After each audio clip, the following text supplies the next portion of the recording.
Aisha had been looking forward to this day for weeks. She was finally going to try on the dress of her dreams, a beautiful red gown that she had seen in the window of a fancy boutique. She arrived at the boutique and went inside.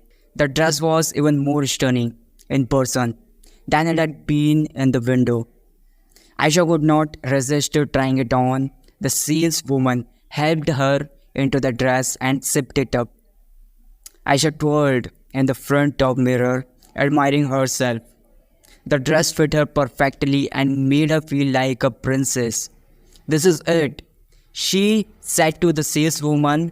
I'll take it. The saleswoman rang up the seal and handed Aisha the receipt.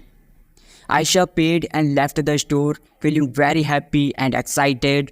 A few days later, Aisha was getting ready for a date. She was wearing that red dress when she noticed a small rip in the fabric. She was very disappointed, but she didn't think much of it.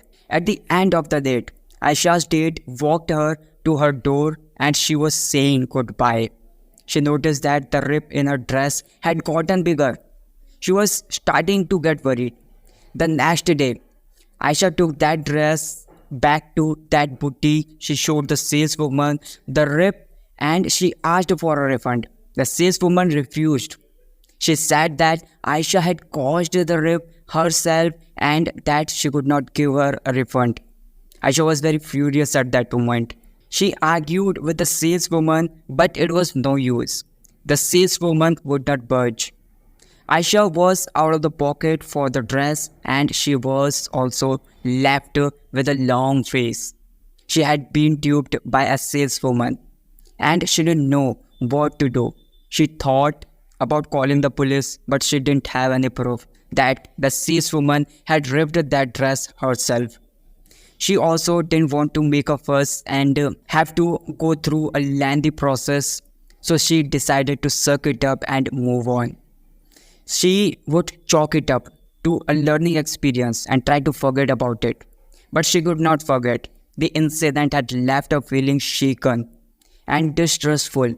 She no longer felt safe shopping at that boutique and she was hesitant to try on new clothes. The experience had also made her think about her priorities. She realized that she had been frivolous with her money and she vowed to be very careful in the future. She would no longer go on frivolous shopping sprees. She would only buy things that she really needed and she would make sure to do her research before making any purchases. The incident had been a wake-up call and Aisha was determined to learn from it. She would not let herself be duped again. Aisha decided to write a review about that boutique on social media, warning other people about saleswoman. She also vowed to never go back to that boutique again. Aisha's story is a reminder to be careful when shopping. It is important to do your research and to be wary of salespeople who are very eager to help you. It is also important to be prepared to stand up for yourself if you are ever ripped off.